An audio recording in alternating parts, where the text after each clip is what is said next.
April 10, 1943. A cable arrived at Allied Forces headquarters in North Africa addressed to General Dwight D. Eisenhower. The message was from British Lieutenant General Bernard Montgomery. It read, "Personal, Montgomery to Eisenhower. Entered SFAX 8:30 this morning. Please send Fortress." Eisenhower stared at the cable. Bedell Smith, his chief of staff, read it over his shoulder. What fortress? Neither man could remember agreeing to give Montgomery an American bomber.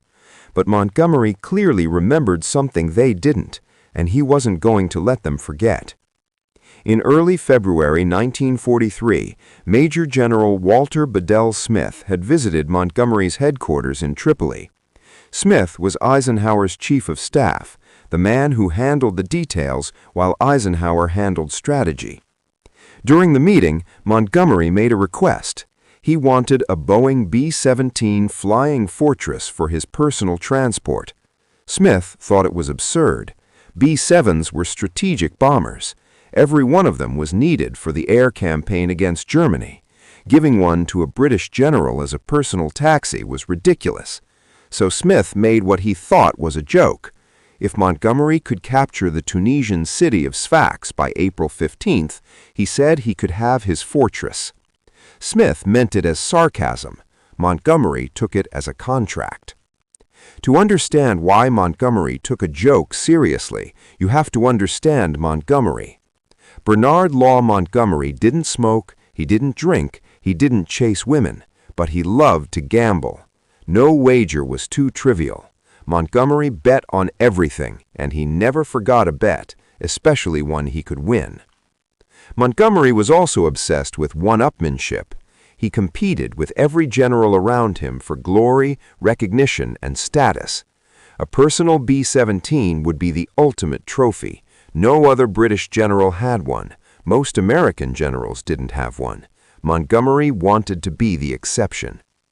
Smith had made a terrible mistake.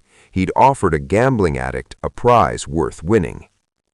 The North African campaign was grinding toward its conclusion in spring 1943. Montgomery's 8th Army was pushing west from Libya.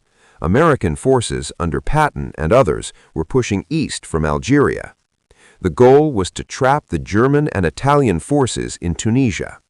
Sfax was a key port city on the Tunisian coast. Capturing it would cut German supply lines and accelerate the Allied victory. Montgomery didn't need extra motivation to take Sfax. It was already his objective. But now he had a personal incentive. His soldiers were fighting for a strategic port. Montgomery was also fighting for a prize. He pushed his forces hard. April 15th was the deadline. Montgomery intended to beat it.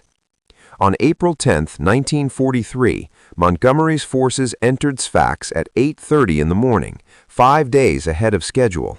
Montgomery didn't pause to celebrate the victory. He didn't inspect the captured port or address his troops. Before the dust of the final artillery barrage had settled, he sent his demand to Eisenhower. Montgomery had won his bet. Now he wanted his prize immediately. Within minutes, the confusion turned to rage. Smith was in full damage control, frantically arguing that no sane officer would take a throwaway, sarcastic comment as a binding military contract. Eisenhower felt trapped. B-7s were desperately needed for the bombing campaign. Giving one to Montgomery as a personal aircraft was militarily indefensible. Montgomery was relentless. He treated the sarcastic quip like a signed treaty, flooding headquarters with follow-up messages demanding the Americans honor their word. Eisenhower faced a choice: refuse and create a diplomatic incident, or give Montgomery his prize and accept the humiliation. Eisenhower understood the political reality. If he refused Montgomery, Montgomery would complain to Churchill. Churchill would complain to Roosevelt. Roosevelt would complain to Eisenhower. The argument would consume weeks of diplomatic energy. It would damage Anglo-American relations at a critical moment. It would make Eisenhower look petty for refusing to honor his chief of staff's word. Montgomery had calculated all of this. He knew Eisenhower couldn't afford a public fight over a bomber. So Eisenhower swallowed his anger and gave the order, "Find Montgomery a B-7." The bomber assigned to Montgomery was a B-17E, serial number 41-1982, known to its crew as Teresa Lita. It came with a full American crew. The pilot, co-pilot, navigator, bombardier, radio operator, and gunners were all pulled from combat duty to become Montgomery's personal. Staff Sergeant Ward, the 19-year-old tail gunner, had been flying bombing missions against German targets. Now his job was covering Montgomery's rear while the general flew between headquarters. These men were weeks away from a ticket home, survivors of a 25-mission combat tour that killed most of their peers. Now they were serving as a British general's status symbol.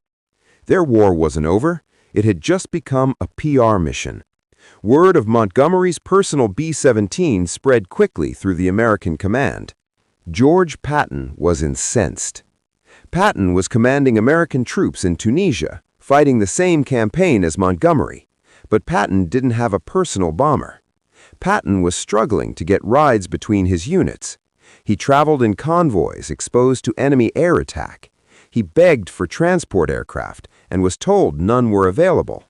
Now a British general had a 4-engine bomber as a personal taxi because of a joke. Patton saw it as everything wrong with the alliance. American resources going to British officers who demanded them, while American commanders made do with less. Even the British were embarrassed. Eisenhower was so angry that he complained to Field Marshal Alan Brooke, the chief of the Imperial General Staff. Brooke was Montgomery's superior and his strongest defender. Brooke was mortified. He valued the American alliance above all else, and he saw Montgomery's stunt as a threat to that unity. He summoned Montgomery and tore into him. Brooke called Montgomery's behavior crass stupidity and a gross piece of egoism. He wrote those exact words in his personal diary after the confrontation. He told Montgomery the demand had damaged relations with the Americans at the worst possible time. He ordered Montgomery to show more diplomatic sense. Montgomery apologized for the friction, but he kept the keys. Montgomery was oblivious to the damage he'd caused. On June 19, 1943, King George VI visited the 8th Army in North Africa. Montgomery was eager to show the king his command. He also showed off his American bomber. Montgomery walked King George around the B-7, explaining its features, introducing the American crew. He was proud of his prize. He seemed genuinely unaware that it had become a source of controversy. The American crew stood at attention with stony, silent faces, while a British general showed off their aircraft to British royalty. In July 1943, during the invasion of Sicily, Teresa Lita was badly damaged in a crash landing. The crew survived, but the aircraft was no longer operational. Montgomery's prize was grounded. At Allied headquarters, nobody mourned the loss. Montgomery immediately requested a replacement. Eisenhower's refusal was curt and final. 1 bomber was a joke, honored. 2 bombers was appeasement. Montgomery would have to find other transportation. The B-17 scandal was over. This wasn't just a squabble over a plane. It was a harbinger of the friction that would nearly tear the Allied command apart. The B-17 was the opening ante. Today, it was a bomber. Tomorrow, it would be the leadership of the entire Allied ground force. A joke about a bomber had revealed something important. Montgomery would always push for more than he deserved, and Eisenhower would usually give it to him to keep the peace. The cost of that pattern would be measured in lives before the war. Thanks for watching. Please subscribe for more videos.